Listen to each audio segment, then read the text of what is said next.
Disclaimer: this content is intended for mature audiences only. Viewer discretion is advised.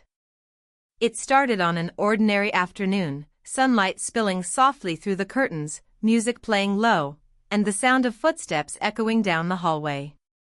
I thought I was alone until the door suddenly opened.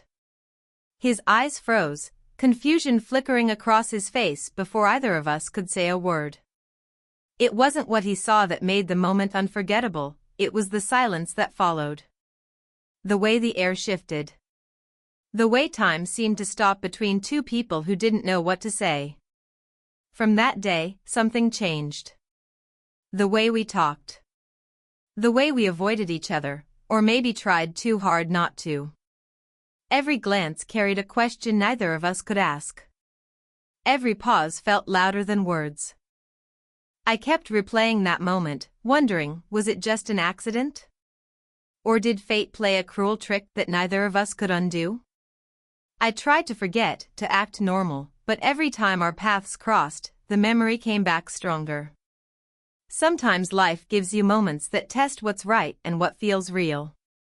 And sometimes, those two things are not the same. This story isn't about what happened in that room, it's about everything that followed. The hesitation, the emotions we didn't expect, and the quiet storm that started to build between two hearts that were supposed to stay distant. If you were in that situation, would you confront the moment or pretend it never happened? Tell me in the comments, what do you think is harder, walking away from tension or facing it? Because that single, unexpected moment changed everything. And what happened next is something I'll never forget. Stay till the end, the next part will make you question everything you thought you knew about love, timing, and forbidden emotion. The days that followed felt strange. The house was the same, the routine was the same, but something invisible had shifted. Every time our eyes met, it was like a quiet reminder of that moment neither of us could forget. I tried to laugh it off, to act like nothing had changed, but deep down I could feel the distance turning into something else, something unspoken. He became quieter than usual. Sometimes I would catch him glancing away too quickly, pretending to be busy with his phone or the TV. Other times, I'd hear him pause outside my room, maybe unsure whether to knock or just walk past. It was like we were both trapped between wanting to move on and not knowing how. There were moments when the air felt too heavy, like words were fighting to be said but got lost somewhere in the silence. One evening, while I was making dinner, he came into the kitchen. It was the first time we'd been alone since that day. The sound of boiling water filled the space, and I could feel his presence behind me even before he spoke. He just said, "Do you need help?" in a voice softer than usual. I nodded, though my heart raced for no reason I could explain. It wasn't romance, not yet, it was confusion, tension, and a strange sense of closeness that shouldn't have been there. But emotions don't always follow rules. They grow quietly, in glances, in half-finished sentences, in the warmth of someone just standing near. Later that night, I found myself thinking, how could something so simple feel so complicated? Maybe it was guilt. Maybe it was curiosity. Or maybe it was just the human heart trying to make sense of something unexpected. He started staying home more, helping around, asking small questions that somehow meant more than they should. And even though I wanted to keep things normal, I couldn't deny how aware I had become of every little thing, his tone, his distance, his silence. There was one evening when the rain wouldn't stop. The power flickered off, and the house went dark except for the candles I lit on the table. He sat across from me, the light making his face look softer. For a few seconds, we didn't say anything. The only sound was the rain outside, calm but constant. That silence said more than any conversation could. I looked away first. It felt safer not to meet his eyes. But deep inside, I knew we were both thinking the same thing, that something had begun, even if neither of us meant for it to. The silence between us started to grow heavier as the days went on. It wasn't angry or cold, just full of things we didn't know how to say. We both acted like everything was fine, but our actions told a different story. Every shared space, the kitchen, the hallway, even the living room, felt charged, like the air carried a quiet question neither of us wanted to ask. He started avoiding me in small ways, leaving earlier, coming home late.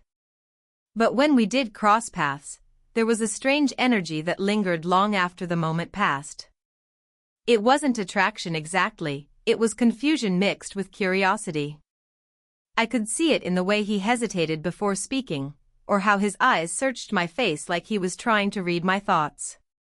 One night, we ended up sitting outside on the porch. The power had gone out again, and the sky was heavy with clouds.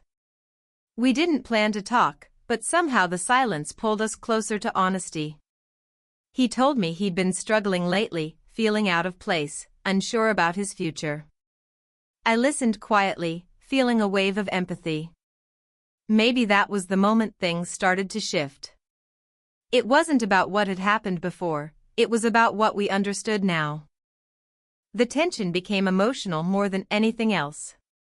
There were questions I wanted to ask about his feelings, about whether that moment still lingered in his mind, but I stopped myself every time. I told myself it was better to let things settle. But the truth was, I wasn't sure I wanted them to.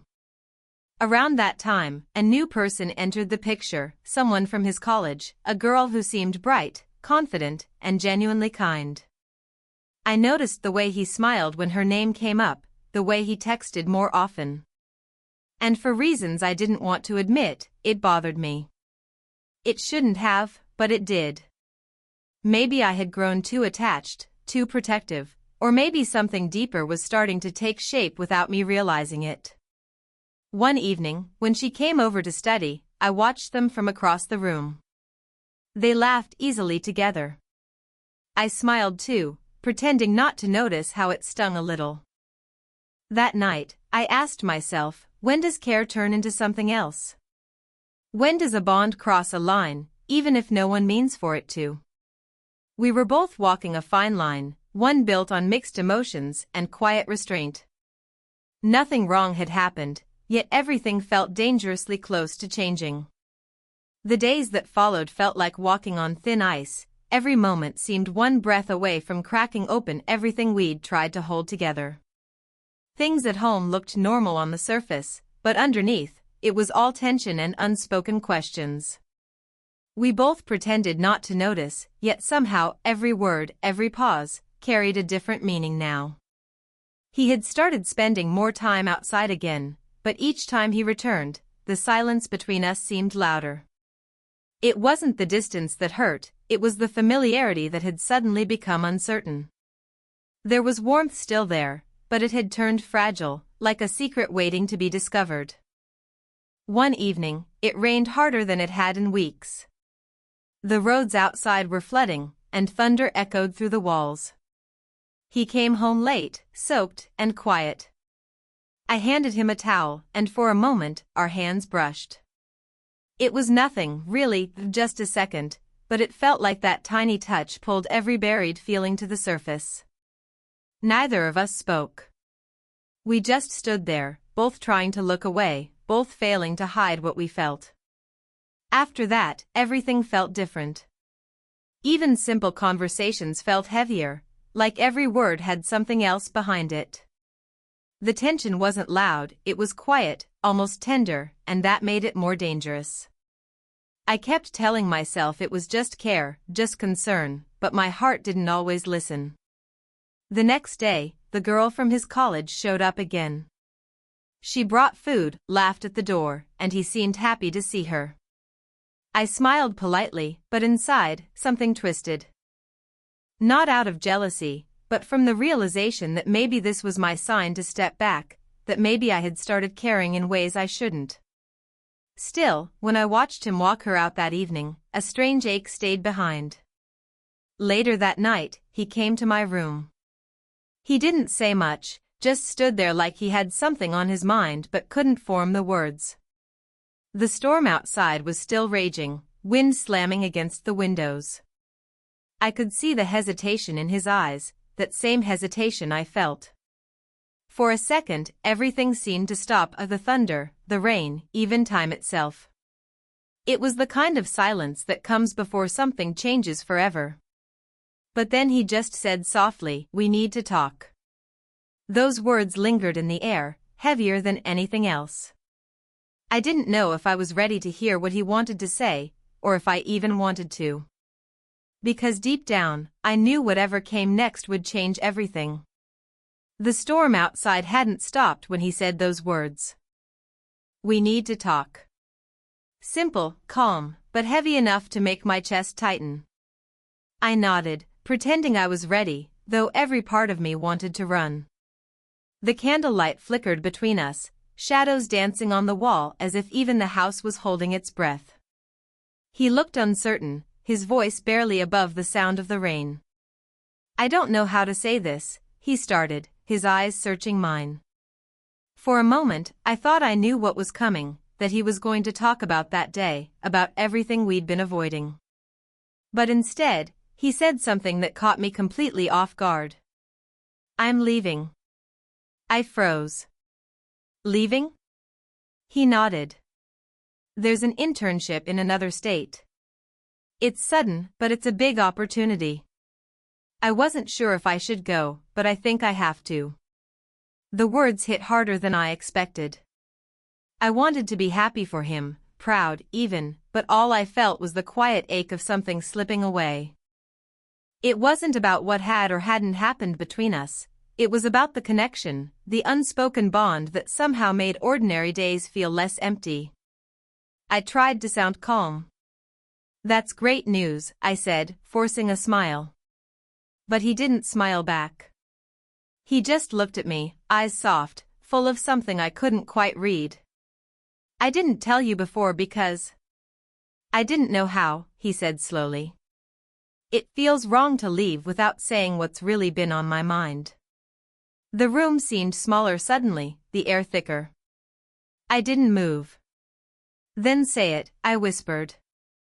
He opened his mouth like he was about to, but then his phone rang. It was her. The girl from college. He stared at the screen, hesitating, before stepping aside to answer. I couldn't hear what she said, but his tone changed, quiet, serious. When he hung up, his face was pale. "She had an accident," he said quietly. "I have to go." Before I could respond, he was already grabbing his keys, rushing toward the door. I followed him outside, the rain pouring down harder, lightning splitting the sky. I called out, but he didn't turn around. The sound of his car faded into the storm, leaving the night hollow and heavy. Hours passed. The storm calmed, but he didn't return. I sat by the window, staring at the empty road, wondering if I'd ever see him again, or if everything we never said would just stay unfinished. When my phone finally buzzed, I expected it to be him. But it wasn't. It was a message from an unknown number. One line only, "You should know what he's been hiding." My heart stopped. The message didn't make sense, but something about it felt real, urgent.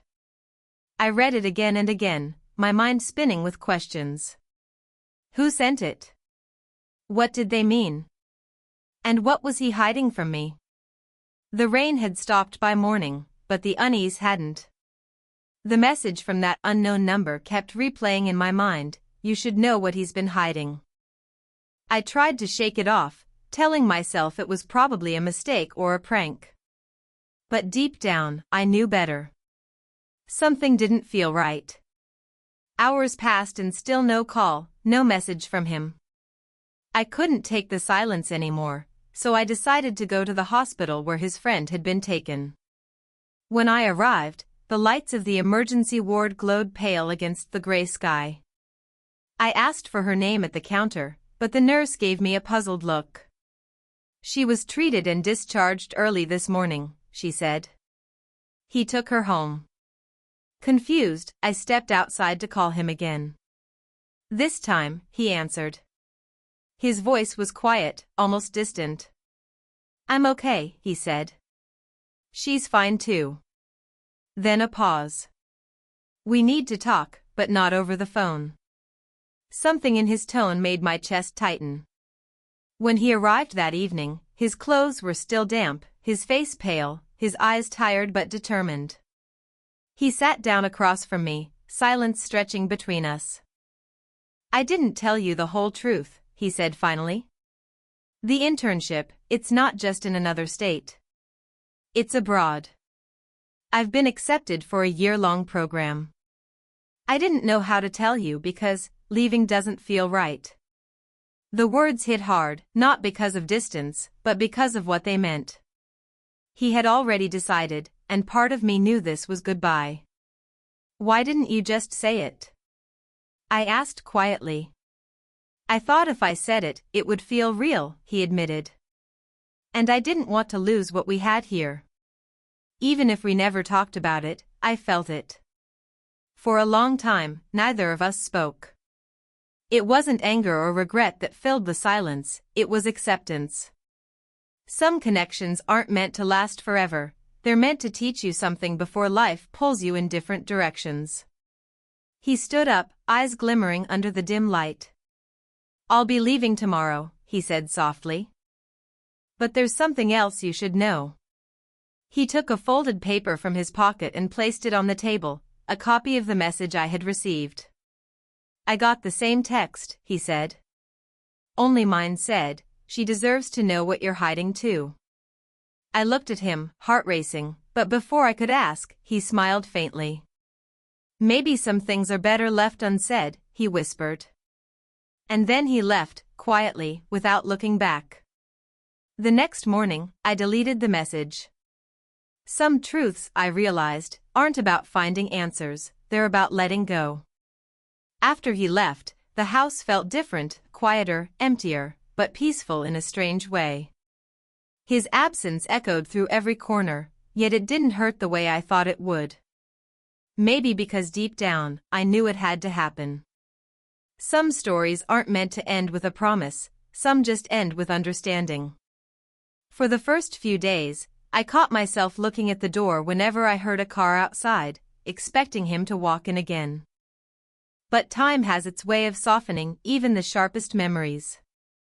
His things were gone, but the warmth he left behind lingered, in the laughter we once shared, in the quiet lessons hidden between all that silence. Weeks passed, and life slowly found its rhythm again. The message that once haunted me now felt like a mystery that didn't need solving. Maybe it wasn't about secrets at all. Maybe it was just life's way of reminding me that not everything has to be understood to be meaningful. One afternoon, I received a letter. The handwriting was familiar, his.